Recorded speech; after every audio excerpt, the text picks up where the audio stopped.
Hello, everyone. Thank you, and I apologize for being a little bit late. It's not Kristina, so I am running it all today. So I do apologize for being just a tad bit late. Hopefully, everybody can hear me. I want to thank everybody for their patience, and I appreciate everybody being here on a Sunday, as we do every Sunday. This week's a little bit different. I know I'm not as pretty. I know I'm not as smart or intelligent as Kristina, but I'm here, so I'm going to take over. Kristina hasn't been feeling real well this week. She came back from LA and wasn't in the best of shapes. No, it wasn't partying or anything else. It was just, I guess she ate something that did not agree with her. So today I've got it. And we've got two special guests this week. A couple people, Toby Russell, who's from North Carolina, and Martha from Tampa area. So this is going to be awesome. And again, bear with me. I think the last time went a little smoother, so hopefully this time goes really smooth, and I appreciate everybody being here. So let's go ahead and let's bring our guest in. So just give me 1 second. Hey, Toby. Hey, how's it going? Hello, Martha. How are you? Hello. Thank you for having me. I appreciate it, guys. So this week, we're going to kind of go over the housing market and the state of the housing market. We are going to go over an article that talks about some cooling off period. And then I want to show you guys some actual numbers because I know, obviously, with everybody here, that is one of the biggest things is how is the housing market going? And then what does it mean for me? What does it mean for them? You know, what does it mean to our subscribers? So I'm going to start off first. Ladies first. Miss Martha, do you want to tell a little bit about yourself and a little bit about your market? Yeah, absolutely. Thank you. My name is Martha, and I work around the Tampa Bay area. I like to focus on relocation because I relocated from Michigan a few years back in 2016, and it has been such a huge change in my life, and I've met so many other people that are trying to do the same thing. So once we find that common ground, I'm able to help them relocate here and enjoy the great things about living in Florida. But I also love to help local sellers and buyers get into their dream homes. Awesome. And Mr. Toby Russell, you want to give a little bit about yourself, a little background? Yeah, sure. Of course, my name's Toby Russell. I've been in real estate for, I don't know, 4 years now, 5 years. I used to concentrate on just locals, but here lately this year, and I guess with everything that's going on, we've had an influx of a lot of out-of-state buyers ourselves coming from Florida and Washington State, really all over the country. I don't really have an area of expertise that I focus on. I try to do a little bit of everything, anywhere from commercial, residential investments, and people ask me, what area do you cover? And I say, well, you know, if the price is right, I'll drive to Tennessee, but that's basically about me. Awesome. And Miss Martha, DB Douglas says, "Go Bucks." Yeah. I always say the Bucks are the New England of the South, but so what we're going to kind of go over again, guys, and you guys in the chat, as you guys well know, if you want to ask a question, make sure you put question in front of it so I can see it. I am trying to run the whole thing, so if I miss your question, I do apologize. Just put in there, hey, can you look up, or just retype your question, or just copy and paste it, put it back in. I promise you I will try to answer every one of them, and I think we will. So first off, I do want to go over the article that was sent out, and it talks about the market, home prices dipping about 1.2% in August. So if you give me 1 second, right here you can see home prices dip 1.2% in August. Could the housing market begin cooling off? The reason why home buyers have been struggling to purchase homes in today's real estate market. Home values have been extremely inflated since the start of the year. We think high demand and low supply for that. But in August, the median sales price of homes dropped 1.2% from the month prior to $335,000, according to Remax. And that's a small but encouraging sign for buyers. Home values are still up. While in decline While a decline in home sale prices in August spells potential good news for home buyers, the reality is that home values are still way up from last year's levels. In fact, despite a drop from July, the median home sale price in August was still up 13.2% from August 2020. So are you guys, let me ask you this, are you guys seeing a dip in pricing today? Miss Martha? I saw a yes and I saw a no from from Toby. Yes, so I have been noticing that there has been more price reductions in the Tampa Bay area, and also homes staying on the market a little bit more than we've been seeing in this past year with the craziness with COVID and all that. As we all know, once COVID started, we really weren't sure what was going to happen with the real estate market. We thought it was going to slow down and, homes were going to sit for 3, 4, 5 months, and it's been completely opposite. So we've definitely been seeing more days on market and more price reductions. So Toby, have you been seeing the same thing? Yeah, we're definitely seeing price reductions or going back on the market, seeing a lot of that. Mm-hmm. And then also, like she said, more days on market slightly. Mm-hmm. But I wouldn't call it a reduction in price. I mean, people still getting top dollar and over asking price a lot of times in certain price ranges. So, I mean, it's definitely not a reduction in price. It's just that I think people are inflating the price to begin with. Mm-hmm. And that's where I was going to kind of ask. I know that, Martha, you had stated that you had seen some price reductions. Can you kind of go a little further in depth on what those price reductions look like? I mean, are we in a sense not just going into bidding war? Is it asking price, or is it like a lower bidding war? What does this look like? And I know Tampa is a hot area. Obviously on the Gulf Coast, the west side of Florida, it's a great area. I've lived there personally myself. And I know Tampa is usually called the small New Orleans. So please tell me, what does that look like when you say that there is a reduction, and then we'll go in time on market? Absolutely. So what we've been seeing here lately in the past few months, even though we're seeing homes stay on the market a little bit more and price reductions, from what I've been seeing, that's usually homes that are a little bit overpriced to begin with. Because in this crazy market, a lot of people, they think, oh, it's low inventory, it's a seller's market, let me put the price up here. And then regardless if the house is great or not, the market is going to dictate if the house is priced correctly or not.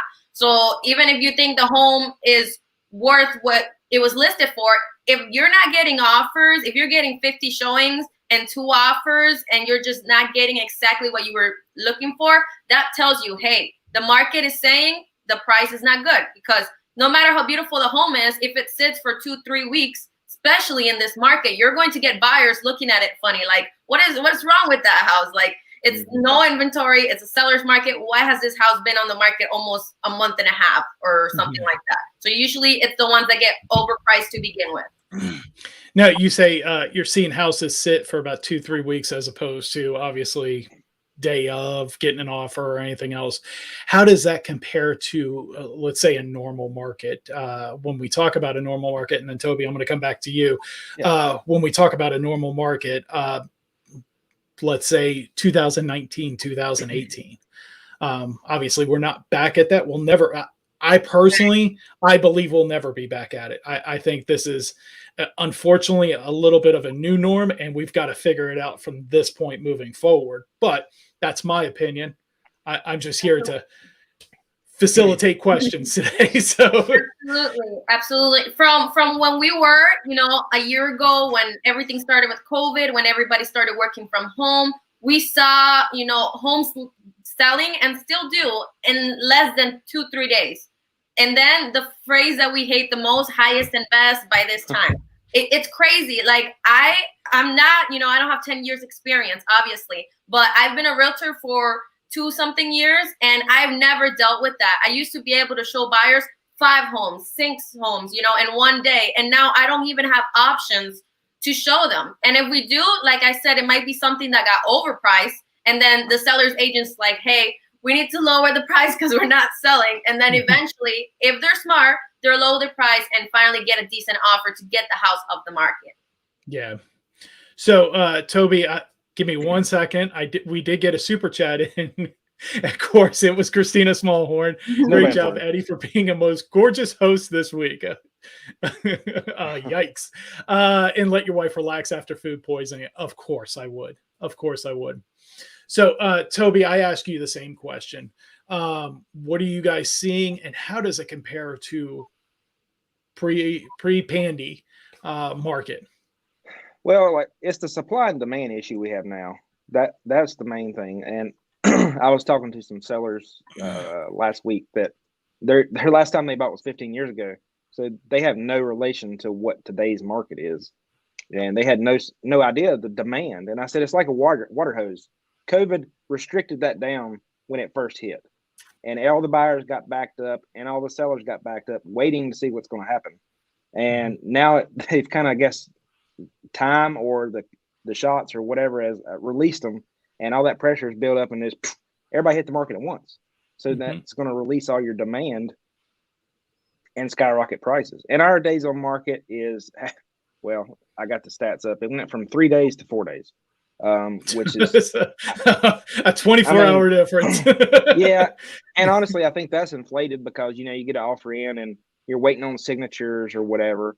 And it's really more like 2 days, and you mark it down a day later. So we're seeing a little bit more days on market, but nothing really crazy. Wait. So if it doesn't sell in 3 days, they're going back and trying to drop the price on that? Well, sometimes. I mean, wow. I see a lot of agents around here. I don't know if everybody does it, but they'll overprice it to begin with on purpose. Yeah. Right. Just so they can do a price reduction. And I'm like, Okay. That's shady. So one of the things, Toby, you and I had talked about this right before the show, and I'm going to put it up. Martha, I don't think you have not seen this. So when we look, I was on Redfin this week, and just pulling up some of the stats. And as you can see, housing market update, 9% increase in pending home sales is the slowest growth since June 2020. But it's still a 6%. Yeah, like that's still growing. And one of the things that a lot of people will say right now is, see, we're in a cool, as you can see right here, the market's going down. The market's going down. Well, as I was talking to Toby earlier, the market cools off at this time every year. It cools off every time this year because people are going back to school. People have purchased houses. They're starting to think of the holidays moving forward. Is this a time that they should be worried? So I hand it to you first and let you go from there. And this was, as you can see, September 1st, 2021. So this was the most recent. So should they worry? Yeah. So as we see every year, this time of the year starts to cool down. Just like you were saying, the holidays come around, people visiting family, kids going back to school. So it might help the market slightly, but obviously it's hard. It's really hard, and it's bad because even if you get a home that you love and you get a price, accepted, a lot of people are expecting to cover the appraisal gap. That's kind of like the new norm, which is kind of a little bit upsetting because imagine you're a first-time home buyer. You've been saving for who knows how long to finally buy your dream home. And then they say, oh yeah, but can you cover the $5,000 if it comes less than appraisal? But it's like, shouldn't you be pricing the home at a price that it should get appraised for? Like, that's just like mind blowing to me that seems to be the new norm. Mm-hmm. And Toby, what's your take on that? Because my next question's kind of going off on that. I don't know. I think it's normal, like you said, seeing a cooling off. And I've been telling people for years, like for buyers, the best time to buy is wintertime. You don't have the demand. And there's still got people buying. If you're a seller, it's not a bad time to sell, because if the people have to buy in wintertime, then great, you're in a prime position. I actually looked at the stats in the last, 5 years. February was every month in February in our area was the lowest point. So like if you're a buyer in our area, you need to just look in February. Don't be looking in the spring and summer. That's competition. So I'm going to propose this to you guys first. Is what do we do for first-time home buyers? Martha, you brought that up. First-time home buyers, what do we do for them? I mean, where do we go from there? Because this next generation, the millennials, the younger millennials into, what is it, Z? Mm-hmm. Is it Z? Yeah. Yeah. They're the next buyers, and those are the ones trying to buy in now. Some of the older millennials already have it. Obviously, X already has it. So the newer millennial, the younger ones, and then going into Z, those are your next buyers. So how do we help those first time buyers? And I'm going to propose it to both of you guys. How do we help those guys moving in? Obviously, and I say this, we don't even have still supply. I mean, yeah, you might see a little bit of a supply, but you don't have a whole lot. Mm-hmm. Toby, I'll let you get started on that first. See what you have. Thanks. Luckily, the last few first-time home buyers I've had gift letters. So grandma, grandpa, parents, they were able to gift them the money for down payment or high due diligence money, depending on what state you're in, if we actually have that or not. So that's been able to help them out. And I mean, you just got to educate first-time home buyers. Is now a good time for you to buy? Can you stand to lose $6,000 in due diligence money if you find a bad inspection? Or are you going to go back to renting? Mm-hmm. Absolutely. I mean, that's not. Well, I can't give them the money. No. But I can educate them, and that's the best I can do. From my experience so far, I've had a couple first-time home buyers work with me this year, and it was actually earlier in the year where I feel like the market was even a little bit more brutal. Mm-hmm. And in all honesty, yeah, we ended up finding a house. They didn't overpay for the house, thankfully, but we probably had to put in like at least 6 offers or something. So like, if you really, really are a first-time buyer and you really want to get a house, I would just think of it like, let's keep trying until we get it right. Because if you put in 2 offers and then you get discouraged and then you're like, oh, I don't want to try this market's not for you. Like, let's be honest. This market is for people that know what they want. They're going after you. They're motivated, and they might also have a little bit of more funds to work with. But if you're a first-time buyer, you want to buy a house, you just have to put offer, offer, offer, and then you'll get one eventually. But I say this, and this is where it kind of concerns me, is that the funds, I don't know if the funds are there anymore. I think a lot of your cash buyers have already bought. Mm-hmm. It's now thanks, Toby, for switching that around. Your cash buyers have already bought. Other than if it's a corporation, obviously you still have corporations buying. As a matter of fact, Kristina and I were just talking about this with Zillow. There was a TikTok that went out viral, and I don't think Zillow thought it would have went viral. But the thing is, with Zillow and their iBuy, they're still they're still profiting. I know people are like, well, they're sitting on these homes. They can't get people to fix them because they can't get contractors in or whatever. They're still sitting profit. If you look at their sheets, they're profitable. They wouldn't have iBuy if it wasn't profitable, an iBuy department.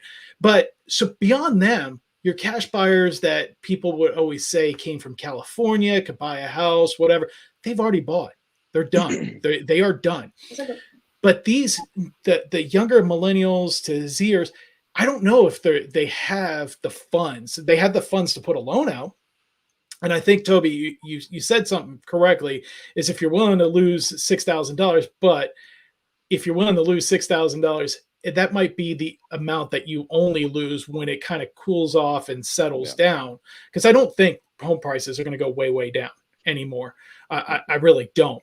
But that's me. I'm just a stupid guy that is hosting in a live stream helping the smarter person this week. But I don't think it's going to go down. And as a matter of fact, I've got another one. When you look at asking prices, asking the listing, and rental costs, those prices aren't going down that much. They still have raised up from year over year. So with that, how do you still help those people? I mean, we can say just keep going out. Then you start getting buyer's fatigue and they start saying, you know what, I don't even want to do this anymore. I really don't. But then it becomes unaffordable for them. Because unfortunately wages haven't gone up. That hasn't gone up. So how do we create that help for them moving forward? What we've had luck with is, honestly, there's less demand on new construction stuff in our area. Mm-hmm. If you're the first one to make an offer, a lot of times they're not going to hold it and wait to see if 5 more offers come in by the weekend. So I've had success there, not with first-time home buyers, but any buyer in general. Okay. Or looking at a property that has been on the market for a little while. Mm-hmm. A little while being a week, but yeah, I mean, you only got one extra day. Yeah, I mean, but they're also get an education because some of these first-time home buyers think they're going to get a deal on these ones that's been sitting on the market for a while, and then they figure out, oh, the foundation's falling out from underneath it. No wonder it's been on the market. Mm-hmm. Exactly. But when you got to look to tell. So yeah. So I got a question. We got a question from RH. Question for Toby: will high tech protect the high prices in Raleigh, and will the demand from hipsters buffer the high prices in Asheville? RH, define hipster. Yeah, I feel like I'm going to be careful answering this question with hipsters. Neither market's for me, to be honest with you. I don't like either one. But there is definitely a lot of tech coming to Raleigh, and I think it's going to just keep going up. I mean, I've got agents. Actually, there's an agent that's in our group that's in Raleigh. She sent me several buyers that have looked in Raleigh, but they can't afford it because prices keep going up. Even in the county or in the countryside part, the prices are just getting more and more ridiculous because more people are coming to that technology. And, where's it going to end? But some of the people that's been there a while is trying to move out now. Mm-hmm. And I'm just going to put this one up. I know, hey, Eddie, we've been saying you should be on the live stream more often, or you should have been on the live stream. Laugh out loud. That's why I said, I said, be careful what you wish for last week. So let me just go through. I've got another one. It's question: how is home build on 70s trailer base be considered a stick-built home, and built in 2018 trailer base with tires still attached is a home only and primary foundation? Inspector found this out. I'm gonna give it to you guys to answer that question because I have no clue. That's not my area of expertise. I was gonna say I'm not sure I understand the question. I don't know. I do know if you get too old of a trailer, it's hard to finance. That's the only thing I've ran into before. Yeah, that I do know. It is. So if you want to throw that question one more time and maybe reword it, we'll try it. I actually just bought a trailer last week. I mean, did you? Yeah, investment. Good deal. Give me one. Lettuce. And so question: will home prices in Utah collapse? I don't think they're going to collapse anywhere, but I could be wrong. That's my personal Everybody's opinion. wishing for a collapse. So let's talk about that. And I will be honest with you. I have heard that more and more. And I'll be honest with you. We can say collapse a lot. The earth is going to end at some point. Yeah. We can say, I mean, we know the fiery ball, scientists told us that fiery ball will stop burning at some point. So we can say that all we want. Yes, at some point that's going to be true, just like a collapse. I mean, I guess you could say that. But when you look at the numbers for this market now, when it stood up, it was all cash buyers. It was a lot of cash buyers. I wouldn't say all, but it was a higher number than it was the previous years. Then you had corporations buy into it. You have all these people buying into it. When you look at and now people are saying, well, wait till the interest rates go up. Yeah, it'll cool down. I probably agree with that. And I think probably your best bet is to look at when you want to see the rates go down. And my guess is that the rates won't go down until probably end of next year or second half of next year at some point. But if you really want to look at it, the bond market is really a good spot to start looking. But with that being said, I mean, yeah, the rates will go up and they'll probably go up 0.25% and then they'll go up another quarter and another quarter. But I'm going to give it to you guys. I mean, what do you guys tell your clients and have you had clients look at it and go, this market's going to crash? People have been saying that since the start of time. Even when I became a realtor back in 2016, I had two different couples that were looking into buying. One of them ended up buying, and the other one, they were just like, oh, I'll wait. Well, those buyers that ended up getting the house, their home has been appreciating in this last, few years. And they were FHA buyers, and they bought, right at list price with seller concessions and all that sort of thing. That's very, very difficult to do in this market. And even nowadays, if you need seller concessions, it's probably almost impossible to even be able to get that in this market. And it's not good, but it just depends, because also the market, even though we're in the colder months, quote unquote, I feel like you were saying a lot of buyers are getting tired, from getting outbidded and all this and that. So we're starting to slowly, get less competition in that term from what we've been seeing. So that's what I've noticed so far. What are you guys seeing as far as home builders right now? Like home builders, are they building at a craze, or are they kind of slowing down a little bit, or how does that look? I think they're picking back up. Go ahead. Sorry. I think they're picking back up. I mean, I know a lot of them slowed down just because of, not for prices, they couldn't get anything. There was 7-week wait or whatever it was on the windows, and I've seen houses sitting with no siding on them and just getting rained on. But now, starting to get a little inventory for them to finish the projects. So some of them still building now, or started to build more in our area. But from what I hear, I don't know if the inventory is going to be fixed anytime soon with, other stuff other than lumber. Yeah, absolutely. I feel with new construction and that sort of thing, I believe it works best for somebody that has a flexible schedule in terms of when they need to move, because it's really unpredictable. Something can happen, and then there could be a delay, and that sort of thing. From our area, I was told there were several months waiting list, because it was such a big influx of people moving to the Tampa Bay area that even builders would tell you, yeah, you can get on this waiting list, and we'll see what happens. But maybe it's been slowing down. I haven't really noticed it, but from last term that I spoke with some builders, they told me there was a waiting list over several months. Yeah. Phil Crypto asked a question. Where is the best housing market in Louisiana? I think Kristina had answered you in the chat. It's going to be your best spots are going to be Baton Rouge, New Orleans, and Lafayette. Those are your growing areas, and they will continue to grow. And that's where your jobs are too. So one of the things that, and I kind of saw this in the chat a little bit earlier, and I've seen this on a few comments, and I'm going to bring this to you guys because it kind of irritates me when I hear it, only because of the fact that I don't foresee it. And why would you guys want to do this?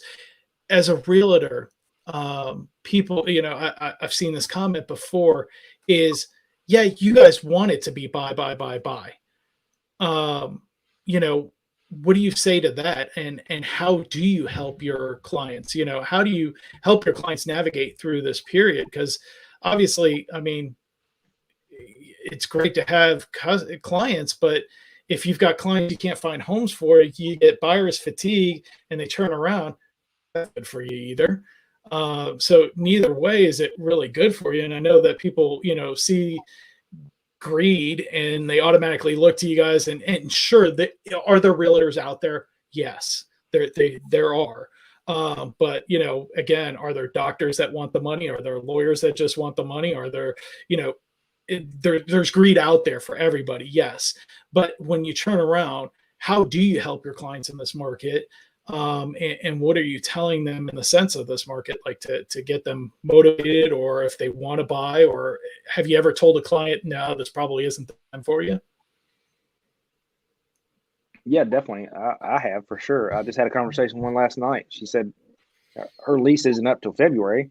And I was like, well, that might work out. And I shared some of the statistics and stuff that I've been seeing and, what we were talking about in this live. And I said, it might work out for you better in February or January to start getting under contract on one to get a better price on a house. I mean, I think all you can do is educate at this point and stay in touch for when they're ready, because they're not going to do anything that they don't want to do or can't do. So, I mean, all we can do is educate and, hope they choose us when the time comes. Mm-hmm. Absolutely. That's a great point because, of course, it might seem like a little bit of a biased opinion if a realtor tells you, oh, yeah, it's a great time to buy and sell, because obviously that's our job. If we don't sell, we don't eat, just like any other job out there. But being honest, if somebody needs to sell to buy another property that's their primary residence, truthfully, it's a really, really difficult market right now to be able to buy contingent to another sale, because it's great to sell. It's great to be on the seller side. But what happens when you're on both sides? You sold your house that you've been there for 10 years, you updated everything, and now you're like, where am I going to go? And then you get outbidded, and then they won't take your offer because you still have to sell the other property. So it really does put us in a difficult situation. And I would say it's probably one of the most stressful situations when it comes to a real estate deal, because yeah, you're going to get 2 checks. Oh yeah, amazing. But I need to help my client find their next home because they have a family. They need somewhere to live. So it's really not just about getting a paycheck. It's at the end of the day, how am I helping my clients? How am I impacting their life and their families? Because you leave their home, you want to make sure they're happy in the next home, because if not, they're going to have buyer's remorse. We left our home of 10 years that we updated everything, and now we're in this little square home that we overpaid for. So it's very, very important to really make sure, is it a good time for me to buy? My opinion, if you're an investor and you have a home that you fixed up or it's just sitting there and you could care less what happens after you sell that home, go for it. Amazing market for you right now. But if you really need that home to be your primary residence, I would say really think about it and wait it out. It might work out, but you're going to get a lot of no's before you get that yes 100%. So what would you, and I'm going to ask this for both of you guys, what would you tell a first-time home buyer today? Martha, Toby, I want to buy a house. This is my first home. I've got, 20,000 saved up, and I just want to buy a home. What would you tell that first-time home buyer today? Well, 20,000 goes a lot farther in my market than it does Tampa Bay. Yeah. Again, you just have to educate them on, like, well, look, are you familiar with what's going on in the market today? If not, we need to have that discussion first. We need to get your ducks in a row financially. What type of loan are you going to get? Because I just had this conversation with a first-time home buyer, and they wish that I'd had more discussion with them to educate them. How much money do you want to put down? How much are you comfortable with losing if you have a bad inspection, that you aren't going to just lose your car and everything else in the process? Again, you just have to educate them with what the market's doing. Is this the market for you, or should you continue to live at home or rent? And for some of those people, like you said, buying and selling, I've had some people that they do Airbnb because it's short term. Rent a storage unit and then wait on their house to be built or to find a house. Absolutely. That is definitely an option. But from what I've heard, it gets very, very pricey. And especially if you're moving, somewhere like California or New York, that's a big move all the way down here to Florida. That's a lot of money. That's a lot of money. So yeah. I would say if anybody, it's a first-time home buyer that you're looking to relocate over here to the Tampa Bay area, first of all, I would say, what kind of lifestyle are you looking for? Because let's be honest, you have to be realistic. If your budget is around $300,000, but you want to be right around the beach and this and that, we have to make sure, let's be honest, let's be realistic, because that's the biggest thing I see. People have, this lifestyle and then they have this budget. We have to balance each other out. And also, a lot of people don't know that there's other gray areas that they're not familiar with, that they're not even considering. So if you're looking to be a first-time buyer in this market, the biggest thing is keep an open mind, see what's available. Even if you think it won't work out, maybe look at that house that doesn't have the best photos and it's been sitting for a little bit. Maybe they just didn't put that effort into the marketing, but maybe it's actually a nice house, which I've had it happen multiple times. And, those are the type of homes that we should look at in this really, really hot market. Look at the low-hanging fruit that nobody's really paying attention to. Because once you price too high and you start lowering, guess what? There's new houses going up on the market down the street. Why should I look at your listing that's been listed for 3 weeks and you overprice it? So it's really about looking at the low-hanging fruit, putting a few offers in, having a big area, and, just finding something that fits your lifestyle. Yeah, I think also the other thing, like for me, if talking to a first-time home buyer is make sure that they have their ducks in a row. They talk to, their financial advisor or whoever handles their money, and also a mortgage, a finance person, just to make sure everything is good, and make sure that they can afford it, because prices aren't going that far down as we saw earlier. When you look at these, they're not. If you look at asking price today, housing market asking prices are up 12% to an all-time high in September 29th, 2020. So you can see it's up 12% from the year before. So, and they're high. 361,000 is your average asking price. So that's not going anywhere. It's not, it's not dropping anytime soon. It doesn't look like. So let's take a look. And Martha, I think this one's going to be more for you. Question: are you familiar with the Sarasota area currently sold in Boca? In how, and now considering that area so there are less HOAs there. So I'm assuming they sold in Boca and they're planning on moving, or they're thinking about Sarasota just because of the HOAs. Do you know about that? Do you know? I know you know the Sarasota market. It's just north of Tampa. So absolutely, it all really comes down to your budget and lifestyle, because you could get a golf community that's in a decent price range, but the HOA might be something a little bit higher than you're willing to work with. Because I have a lot of buyers that say, no, I would never do HOA. But then I find something that's not crazy, a monthly fee, and they're like, you know what, I might consider it. So I would say there is a lot of HOAs also in Sarasota, but it really depends what your budget is and what type of lifestyle you're looking to have relocating to Sarasota. So it's a good way of looking at that. And I apologize. Do either of you know anything about Conway, South Carolina? Toby, I think it would be closer to you, but that's still kind of far. It's in South Carolina. That's about all I know. I've been through it. That's about it. And how is Conway, South Carolina? I don't remember. So question, what do your clients give as their reason for moving, especially if they're paying serious money? What are the underlying drivers to this massive increase in house buying activity?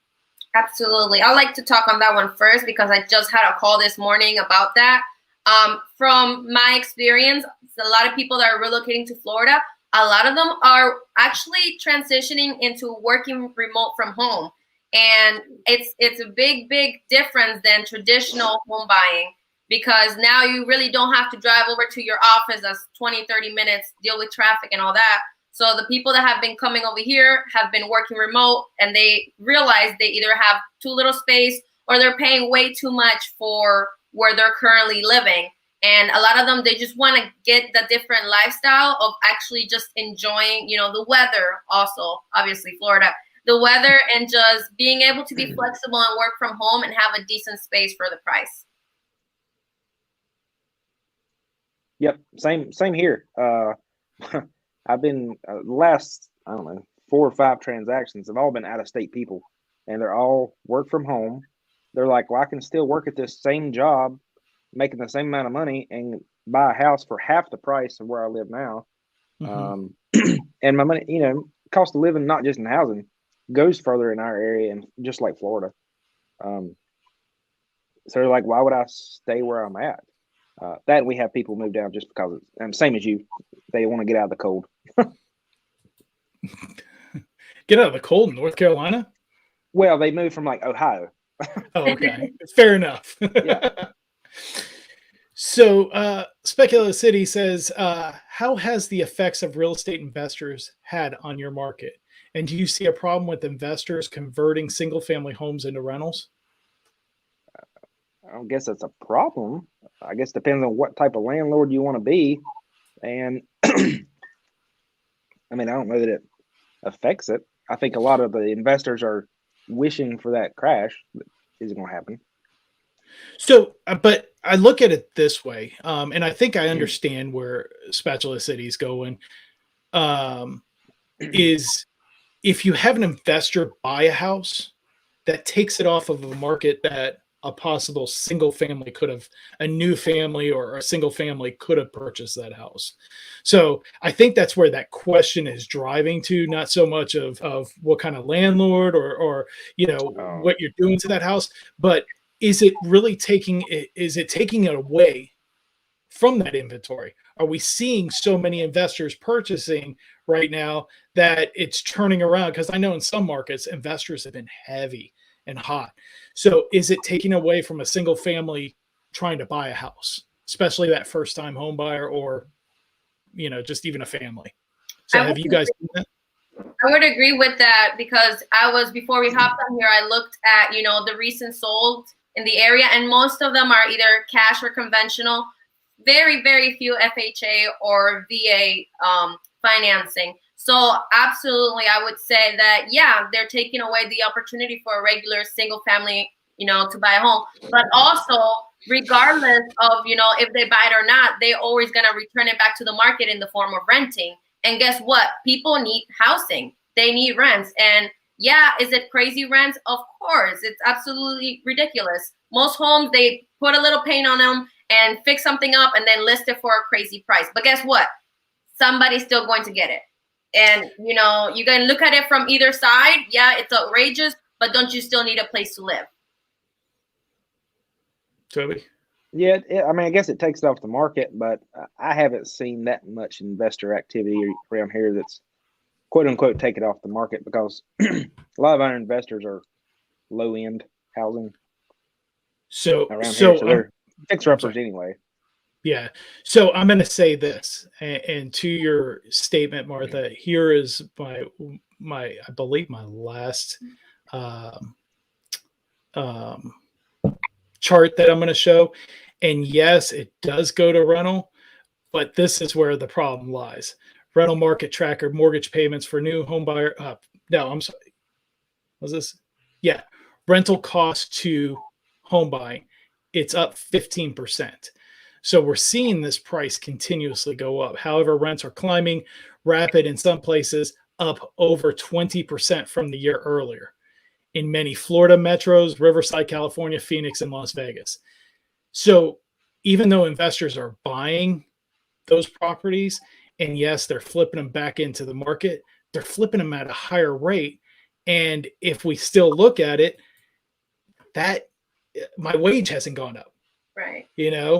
I mean, granted, I could probably move from New York to Florida because it's going to be cheaper, but it's still higher. And that's what you're having to see people do, is kind of move from one to another without those wages. And hopefully it's a work from home status. So have you guys, I know that you had stated earlier, some of these people have been work from home buyers. Have you seen any renters doing the same thing?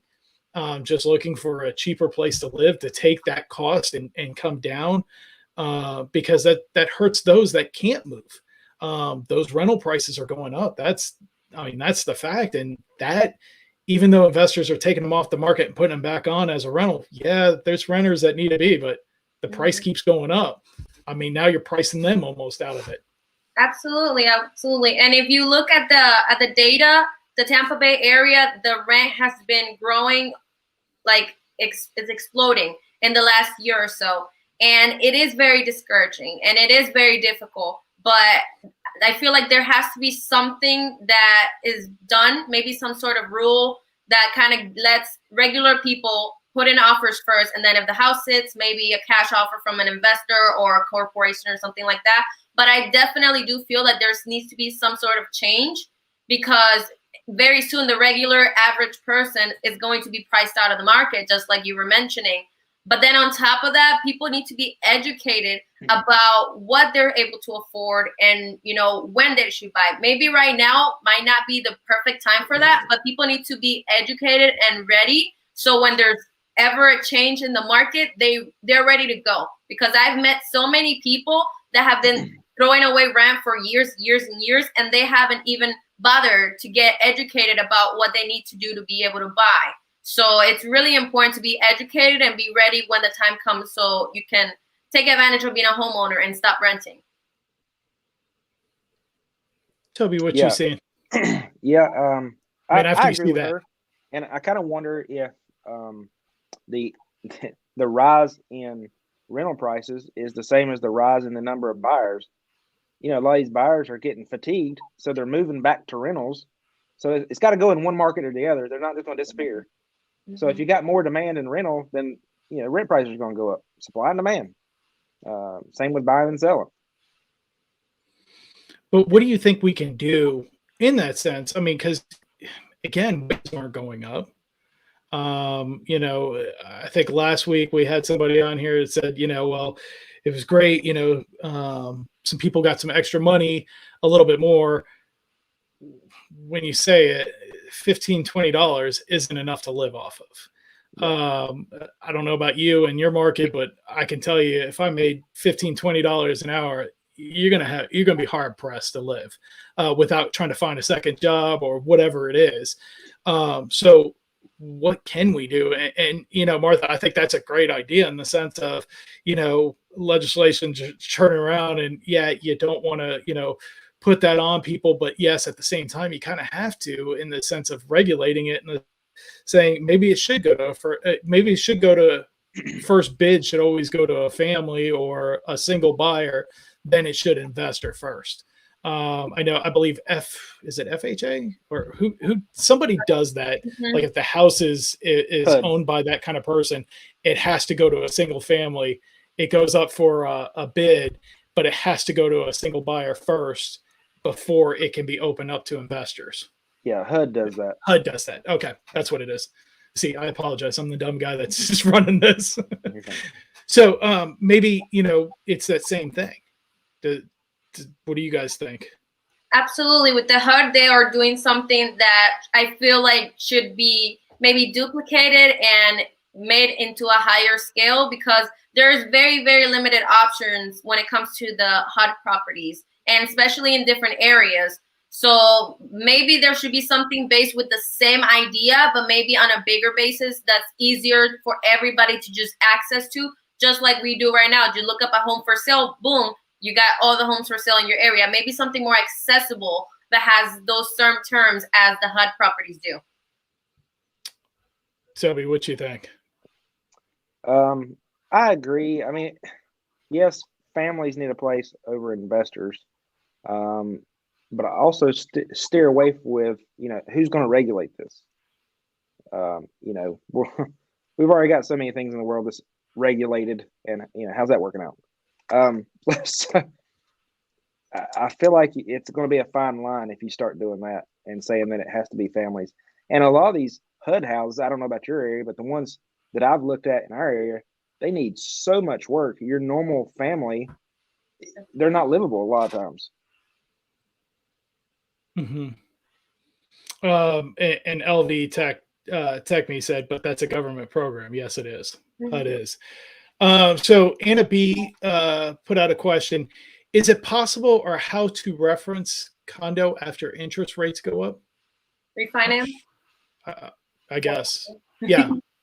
I'm assuming it's how to refinance a condo after interest rates go up. Is it possible or how to? Why would you want to? Unless your interest rate's way higher than what it was before. I mean, what it becomes, what it goes up to. Yeah, I don't know. Maybe I don't understand the question. I don't either. Unfortunately, I can't read these beforehand. I used to be able to read them beforehand. If when I'm in producing, I read it beforehand. So Joe says, define cash buyer, corpse and family. How many are cash buyers versus loan buyers? With loans, people are taking out more debt because of inflated prices. This is a growing debt problem. I give it to you guys. Well, a lot of buyers, when it's marked on the MLS as cash, what they do is actually that they get a private money lender and they're giving that cash to be able to purchase that property. And then once they fix up the property and sell it, they get to pay back that initial investor with a higher interest rate that you would get at a regular loan. But technically, it goes under cash into the system. But it's kind of just borrowing money from somebody else that has a bigger, income, and then using the money cash. And then once it sells, giving it back to the other person at a higher interest rate. So a lot of people, they might have actually the 300,000, 400,000 sitting in their bank, and they just, you know, go ahead and buy the property. But other people do that other option as well. So they would take it from like a second person or Private money lender. Okay. Or like a hard cash, I believe. Hard money lender. Yeah. So I'm gonna and I know there was a question which was cash buyers versus loan buyers. Give me 1 second.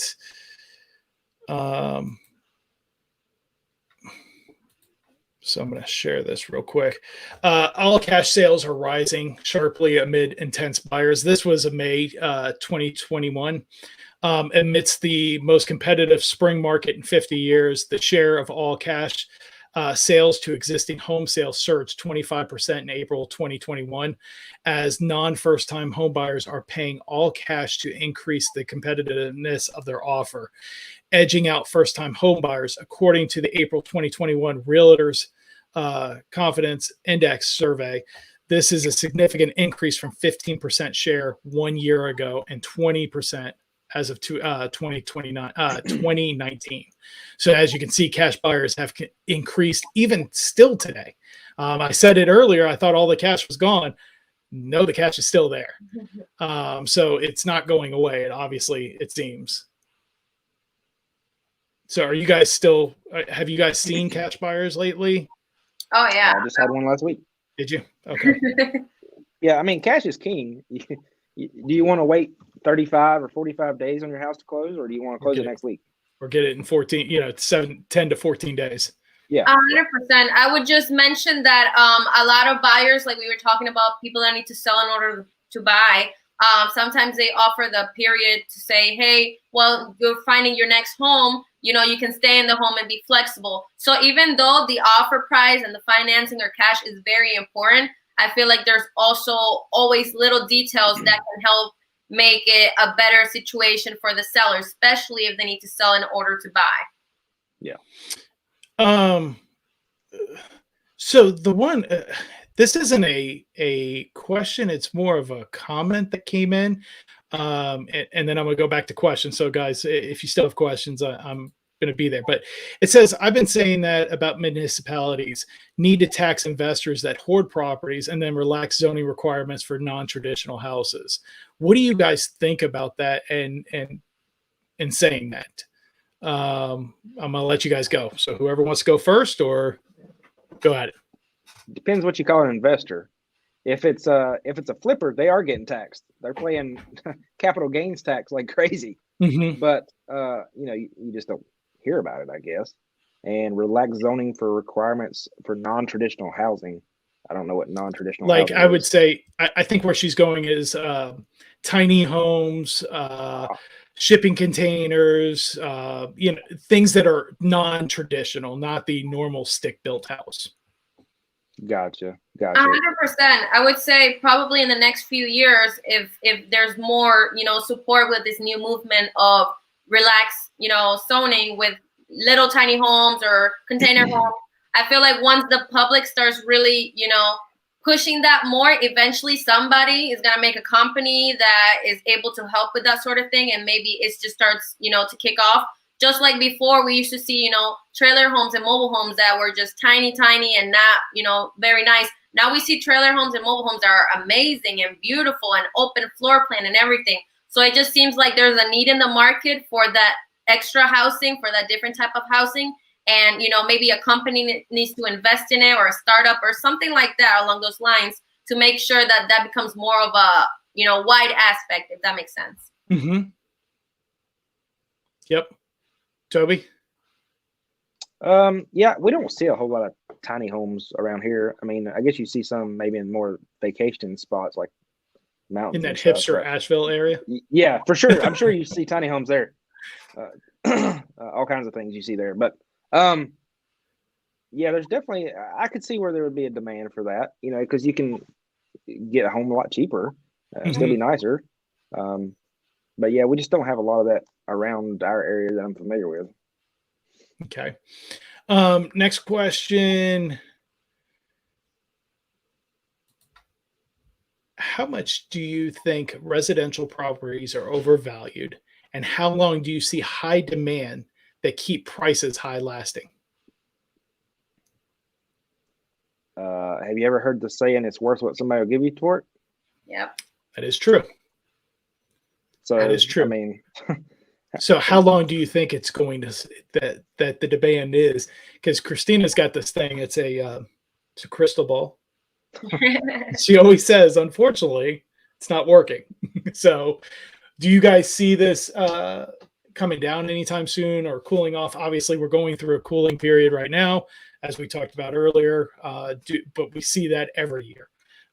It's not going down to where it's just a sharp churn or doesn't look any different than years previous. So do you guys see this lasting? I mean, Feds have come out and said that, what is it, second half of next year, we'll probably see a rate increase. Do you see it going sharply then, or? I don't think it's going to be sharp. Oh, sorry. Yeah. I feel like the difference that we're dealing with right now that we haven't really seen before in the market, from what I understand, is the whole new generation of working from home, you know, and not just that, a lot of the boomer generation, they're moving from their big homes, wanting to get a smaller home. So what does that mean? That means that the boomers are going to be competing with first-time home buyers that just want a cute little house to start out, maybe get married, have a family. So it seems like we are competing over the same type of homes, and that doesn't seem to be stopping anywhere, you know, soon, because as the new generation, millennials, Generation Z, we're starting to get into that age of home ownership. But then, you know, the past generations, they want to downsize. So then, you know, who's going to get it? Because they're selling their big home at the lake, and then they want to, you know, relocate to a smaller home, and they're paying cash for it. So that's really, you know, the difficulties that we're seeing in this market, and I don't see it stopping anywhere soon. But maybe, you know, if the interest rates were to adjust, it might take a lot of people out of the market. I'm not sure, but I feel like that would be something that's going to happen sooner or later, because it's going to become too difficult to be able to sell and buy at the same time. Because like I said, if you're a seller, that's great. But what if you have to buy too? You want to be in that difficult market as well. So I feel like eventually we'd have to, you know, something has to work out with that. Yeah. And Toby, what are you seeing? Because I'm going to come back to that in a second. Toby, what are you seeing? I think it definitely depends on the interest rates. I mean, because if it goes up to, you know, 4% or 5%, that's a big difference in the monthly payment on a house. But do you think it's going to go up that fast? That fast? No. Okay. But it'll probably get there eventually. Yeah. Oh, well, without a doubt. I mean, I just don't know when. You can kind of watch the bond market, because it kind of flows with the bond market, and you could see that actually starting to trickle up. And with, you know, the Fed's talking about it, what was it, about a week ago? They're not going to raise them until second half of next year. Yeah, and as far as the people downsizing, like she was talking about, I was seeing a lot of that before COVID. I had a lot of people wanting to downsize. So you were seeing that before COVID, but are you seeing it today? Well, that's the thing. Before COVID, I was. Now I'm not, and I think it's because of COVID. Well, and that was another thing. You couldn't go anywhere. Yeah, and I kind of wanted to bring that up, Martha. That might be in the Florida market. I'm going to be honest, because a few weeks ago we had, I think Kristina posted an article. Was it a week ago, maybe about a month ago, that boomers aren't moving out of their houses as much. They're kind of staying still because they're afraid when they go sell their house, they're going to buy a small house for the exact same price that big house sold for, exactly. or you know, close to it, whatever it is that they have. So they're saying, you know, boomers are actually holding on to that. And that's part of the problem with the supply issue, because normally boomers would sell it and would churn that house to go get a smaller house in somewhere like Florida, Arizona, where there's no state tax, and try to get that. So that way they can find that small home and retire there, and it's nice weather and blah, blah, blah. But that's not happening as much. And I don't know the Florida market well, and it might be happening in Florida, but just like Toby said, you know, and that actually I, you know, kind of heard before, is before COVID that was happening, but it's kind of stalled because the boomers are afraid. So is it now going to become more generational homes? Absolutely. And it totally makes sense, because, you know, it's a great market to sell, but then what happens when you have to buy? You become into a really, really uncomfortable situation. But what I have been seeing is people are still looking over here to retire, and some of them are currently renting. So honestly, if you're renting, looking to buy, it's a little bit easier than having to sell in order to buy. But then on the contrary, if you sell your big home, then you get all that equity out. You can pay cash for your next property. But you really have to coordinate that timeline. You have to have maybe a buyer that says, hey, I'll let you, stay 2-3 weeks or whatever the time is needed for you to accommodate, your move. So it's very, very specific to the situation. But I feel like the best right now is for people that don't need to sell and just happen to be, have that money and have the financings to be able to buy a house in another state where it's cheaper and the lifestyle is what they're looking for. Mm-hmm.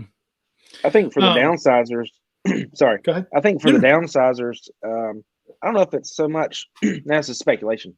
I don't know if it's so much for them affordability either way or buying and selling at the same time. As far as like when COVID hit, they couldn't go on vacation. They couldn't do anything. But if they had that big backyard that they were kind of tired of mowing, they could still have the grandkids over. They could still have everybody over and not have to go on vacation or do all these things. And if they downsize, they wouldn't have that where people could come to see them. Yeah, and I think a lot of those turned around when the pandy started was they turned around and just remodeled their house. Mm-hmm. Which you saw a lot of. I think Home Depot and Lowe's had record numbers at the time because people were just remodeling homes and just saying, if I got to stay here, I'm going to make this better. If I got to stay inside for however long, we don't know when this is going to end, I'll just stay home and enjoy this. So I think you saw a lot of them do that. That's actually the most watched video on my channel was installing a sink. Oh, there you go. It's all right. It used to be Kristina's how to get dog urine out. Oh, yeah. A long time ago. So I know how you guys both feel about this, but I'm just going to go ahead and give this because this is his next question from this kid. He says, don't you think corporate activity driving the market will have to be legislated to control markets for the working class? Which I kind of know, but if you guys want to go back and revisit real quick, we can. In a few seconds. Absolutely, but the problem is who's going to do that? Who is going to set that standard? Who's going to be looking out for first-time buyers and just the regular, normal, everyday American? Like, who's going to be the one that takes control of that situation? Because we could say, we need more affordable housing. We need to help first-time buyers, but what action can we make, to make that happen? That is the real question, I would say. Yeah, that's a good point. The people doing the legislating don't know what the working class is. No. I honestly, probably some of the most out of touch people. Yeah. I wanted to touch back on the downsizing for, the boomer generation. Even though, like you were mentioning, a lot of people are going to want to wait it out, and see what happens. I feel like it might just come to the point that it's going to be just too much house, because I've had people say that, like, maybe they're not in the best health conditions to be upkeeping a big house and that sort of thing. So eventually you will have to downsize whether you like it or not, because once it becomes too much work for, the average person around that age, it becomes a concern. The family becomes concerned of grandma or grandpa living in a big house all by themselves, maybe with stairs or like, you know what I mean? So I feel like eventually it's going to come to the point that they are going to downsize when they get to that life stage.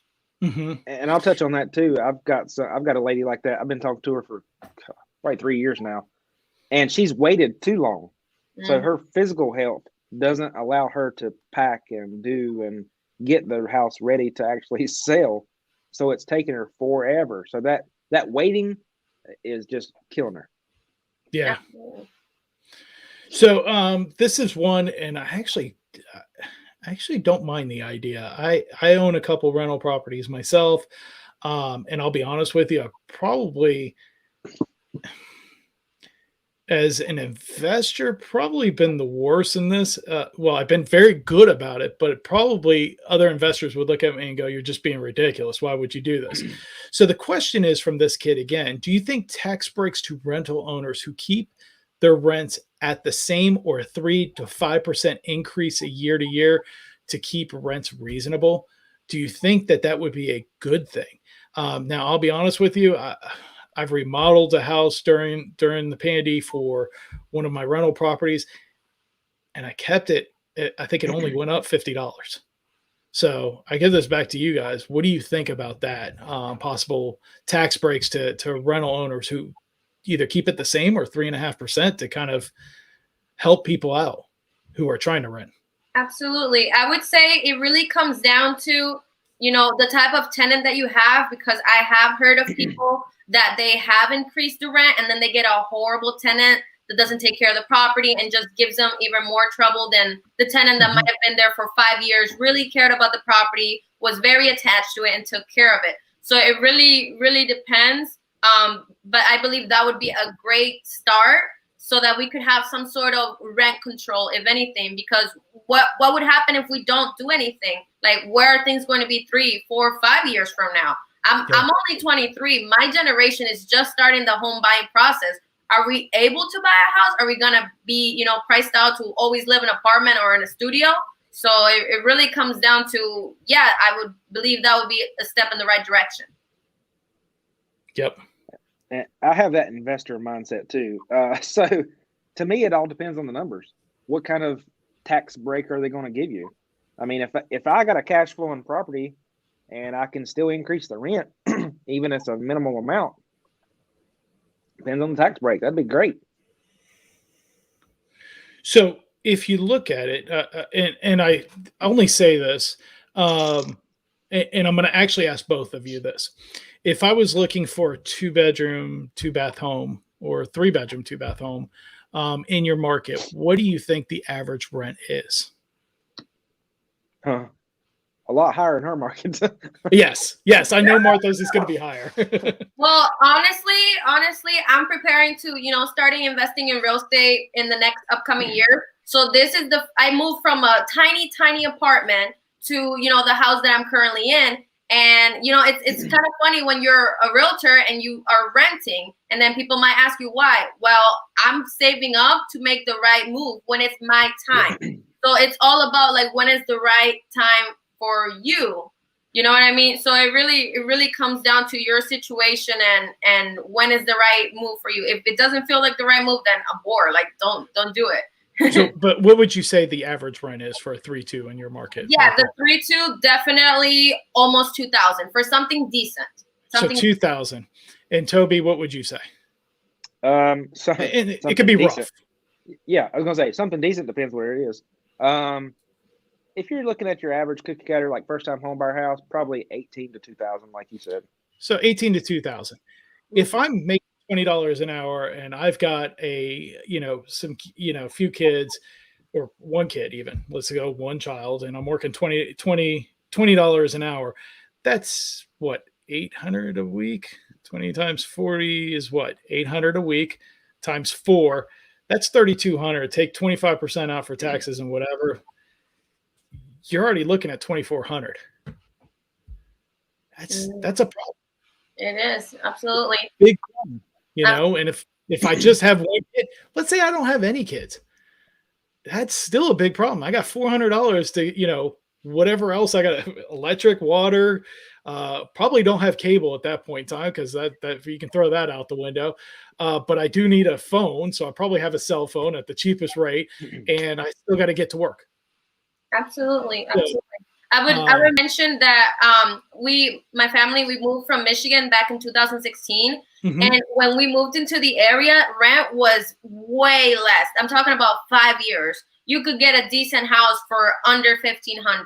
Now, anything that's under like $1,900, you're going to look at like a old kitchen from 1970s, like not even a fenced backyard. Like if you have a dog, like the least you could do is have a little bit of a space for them to run around. And then they're like, oh yeah, you can put a fence, you pay for it. And it's like, that's not fair. Like it should be just basic things that everybody should be, able to have. So it's definitely a difficult situation seeing those prices rise up. And I'm telling you, I'm only renting for as limited as I can. I'm saving up and trying to make the best decision financially for where I am. And that's what everybody should do. If the market is not perfect for your situation right now, get educated, be ready, and once something changes, pull the trigger.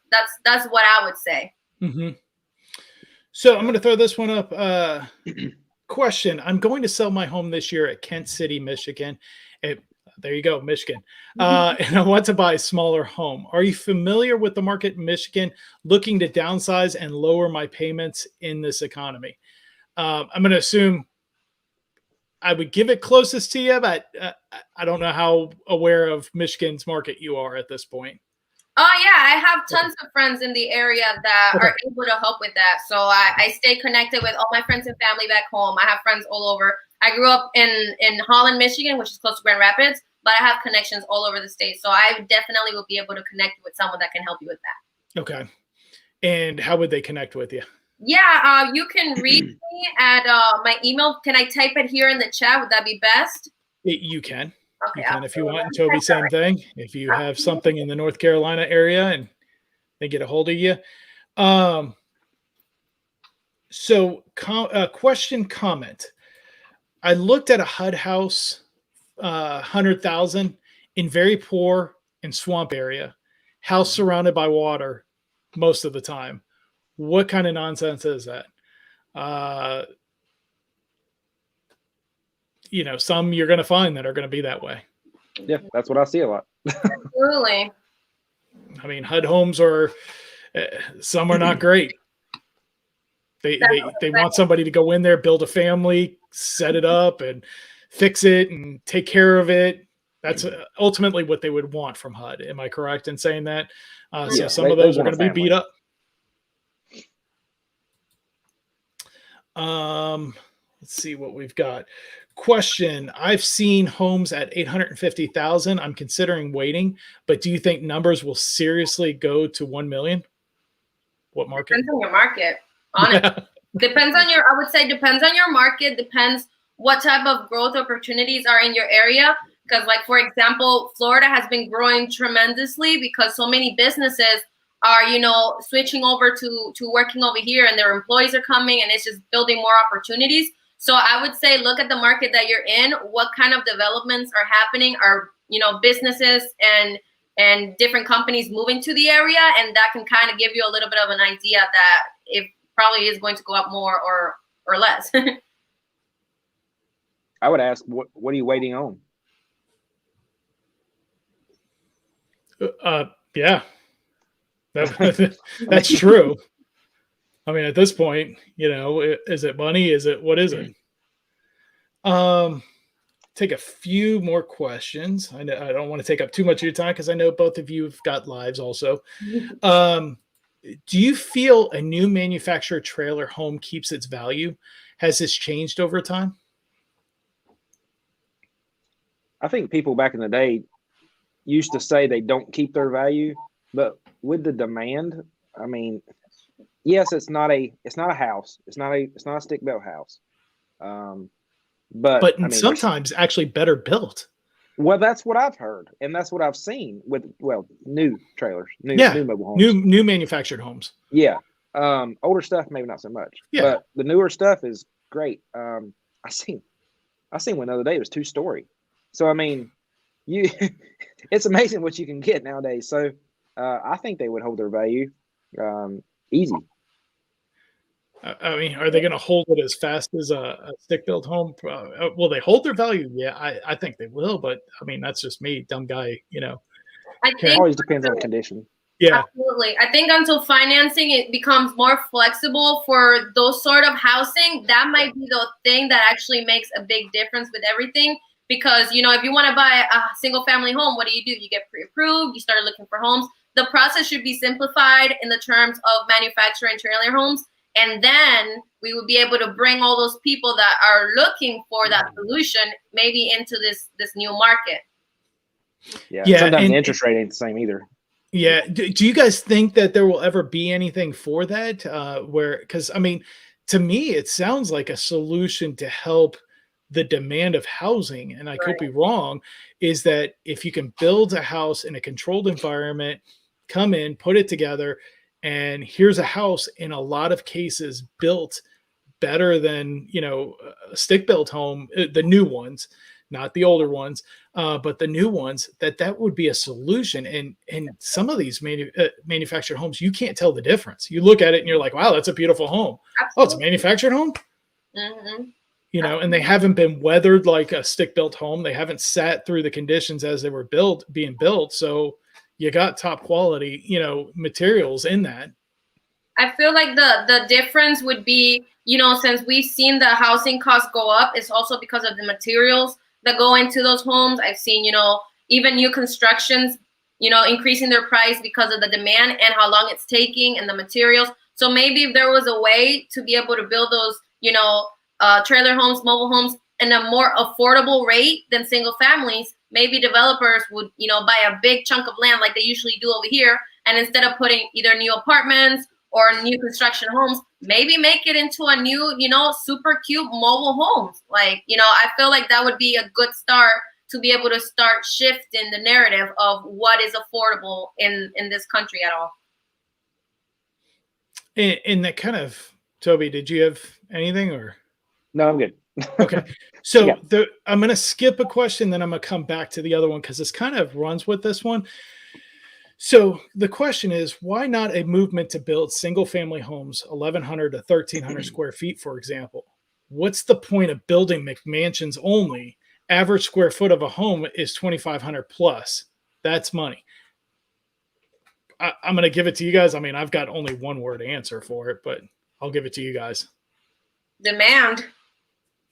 That's really what it comes down to. Even though there is demand for smaller homes, the price range and the return of investment that developers are getting on bigger homes, that's where the numbers are. So maybe if there was some sort of incentive for more affordable housing, that might make a difference in, the size of the homes that are being built.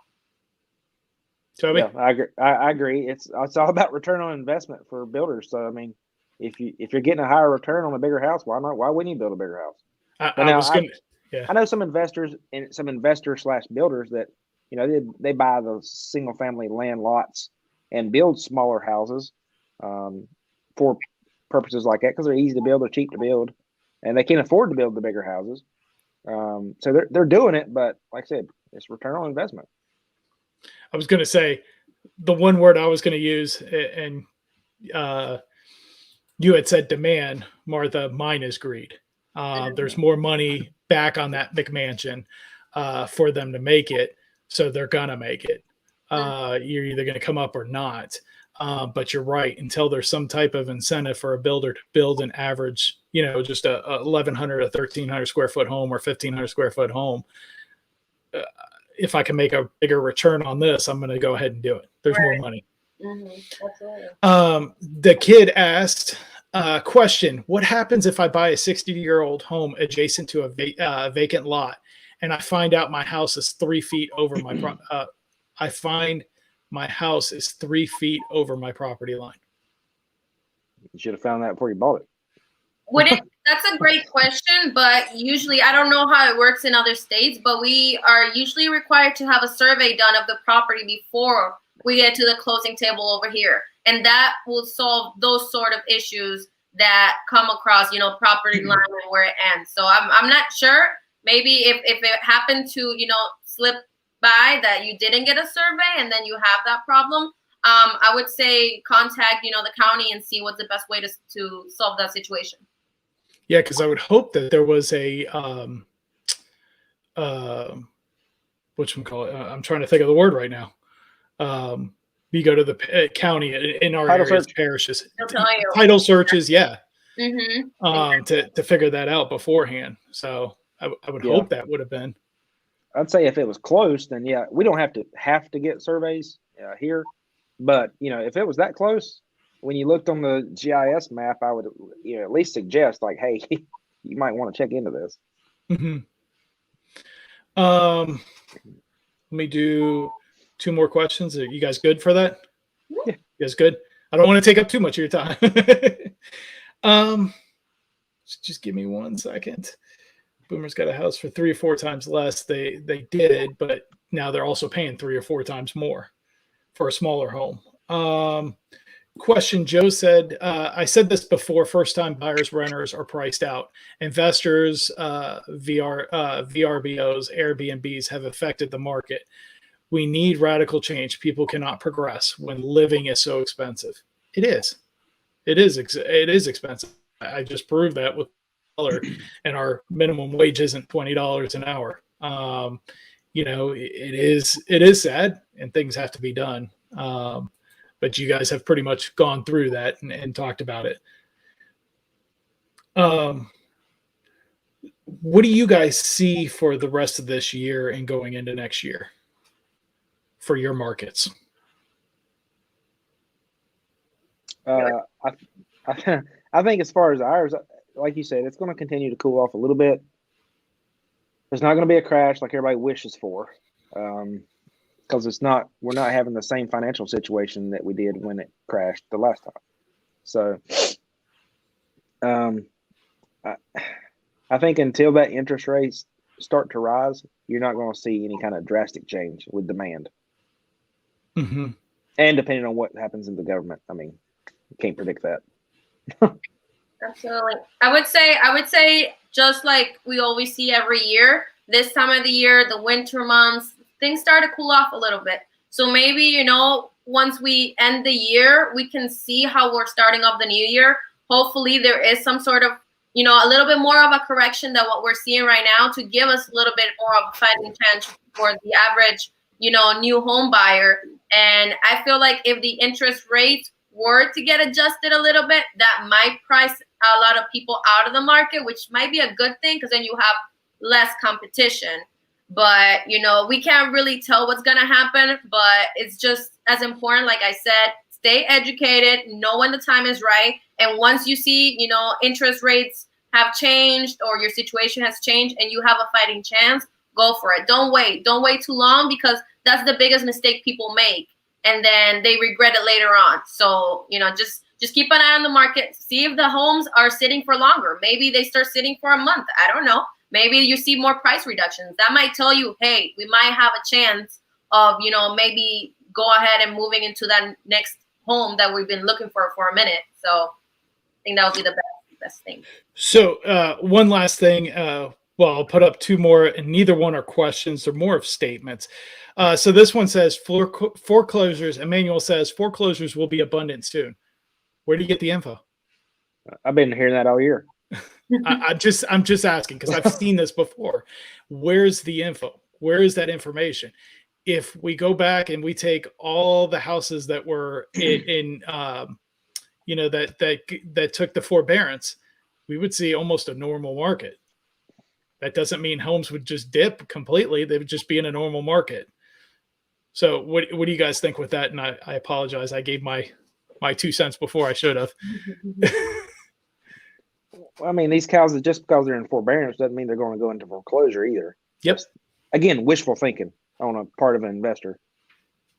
If anything, the foreclosure process takes way longer than people come to realize. So if there even was a chance to have a big, fluctuating homes on the market as foreclosure, that's going to take a minute. That might take up to, like 2 years or something from what I've seen that the regular foreclosure takes process. So even if it does happen, it probably won't be in the near future. Well, even if it does take a while, as a seller, as a homeowner, I'll go sell my house. I can make top dollar on it. And it's not like all of them are going to come at once.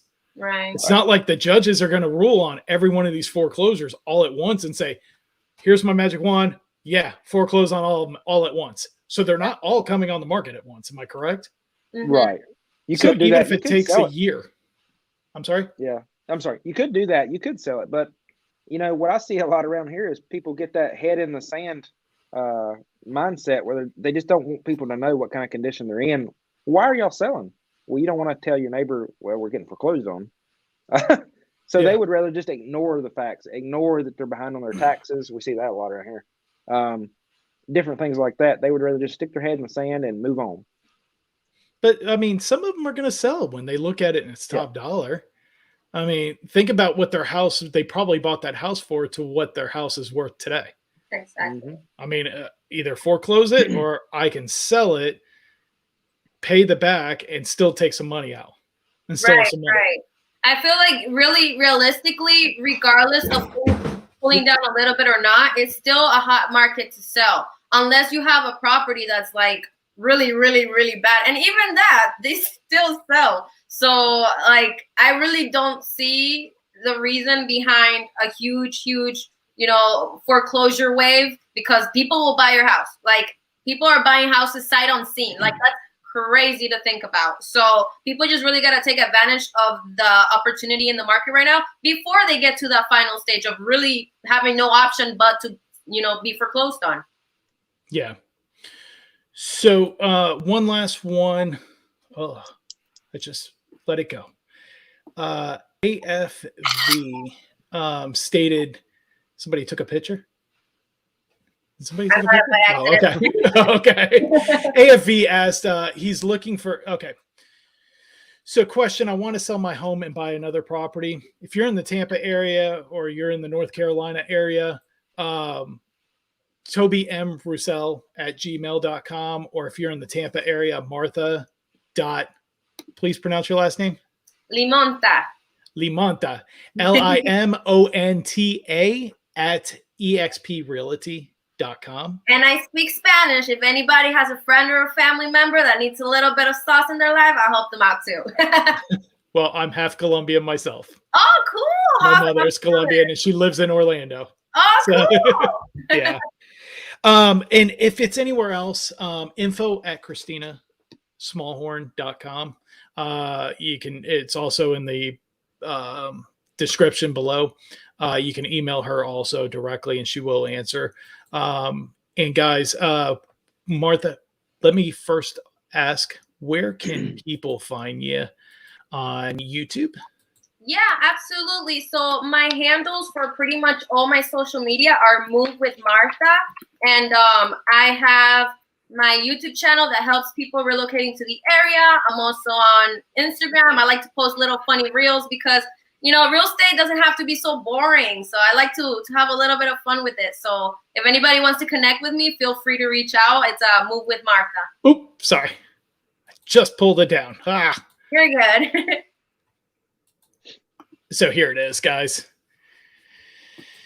And then, Toby, how about you? Sorry, what was the question? If people want to find you on YouTube or anywhere else on social media. I'm living in the Triad. And this would be it right here? Yep. Living in Triad or Toby Russell Realtor, I think it is, on Facebook. Okay. All my stuff's on there. So guys, I want to say thank you. I want to say a special thank you to Martha and Toby for coming out here and helping me out today immensely. I greatly appreciate you guys and all your knowledge, because I couldn't have done this without you. I want to say a special thank you also to each and every one of those subscribers out there today. Thank you for taking your time this Sunday and going and interacting with us and having a good time. I do appreciate each and every one of you. Do you guys want to say anything? Any last words? No, thank you for having me on. This was a really cool experience, and hopefully we can do it again some other time. And it was great connecting with both of you. Thanks. Yeah, happy to be on. Thank you guys, and I appreciate it. And everybody have a wonderful Sunday, and see you next week. And don't forget, Tuesday there will be a video coming out. So see you guys. Thank you. Bye.